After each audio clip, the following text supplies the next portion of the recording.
Hollow cricket సేవలు విజయవాడ పున్నమిఘాట్లో జరగబోయే county match ఎవరికో తెలుసుకుందాం. ఎవరికి మ్యాచ్ అన్న సురేంద్ర గోపన్ బాల్ సురేంద్రకి విజయవాడ పులి. ఓకే, ఎంత target? 30 balls 76 runs. Bowler Naveen పులి, బ్యాట్స్మెన్ సురేంద్ర. ఎవరు గెలుస్తారో చూద్దాం. First ball of the county match ఇచ్చే 6 runs. బ్యాట్స్మెన్ నుండి మంచి స్టార్ట్ అనే చెప్పాలి. మరొకసారి 6 కొట్టే ప్రయత్నంలో టాప్ ఎడ్జ్ అయ్యే బంతి గాల్లోకి, కీపర్ కి క్యాచ్ అందుతుందా లేదా? లేదు. బ్యాట్స్మెన్ నుండి మరొకసారి గాల్లోకి వికెట్ పడే అవకాశం ఉంది. It's a catch drop.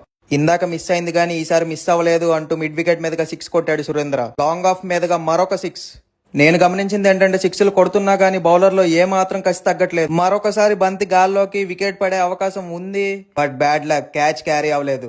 Single hand తో 6 కొట్టాడు గోపన్నపాలెం సురేంద్ర. నేను గమనించింది ఏంటంటే బ్యాట్స్మెన్ సురేంద్ర క్రీజ్ లో ఉన్నంత సేపు ఒక్క బాల్ బీట్ అవ్వట్లేదు. ఇంకా 12 పరుగులు సాధించాలి అనుకునే టైంకి వికెట్ కోల్పోయాడు సురేంద్ర. మరొకసారి గాల్లోకి రెండో వికెట్ పడే అవకాశం. It's a wicket. 8 బంతుల్లో 12 పరుగులు కావాలనగా 6 కొట్టాడు సురేంద్ర. 7 బంతుల్లో 6 పరుగులు కావాలంటే మళ్ళీ 6 కొట్టాడు సురేంద్ర. What a finish. అలాగే గ్రేట్ బౌలింగ్ పులి. కంగ్రాచులేషన్ సురేంద్ర.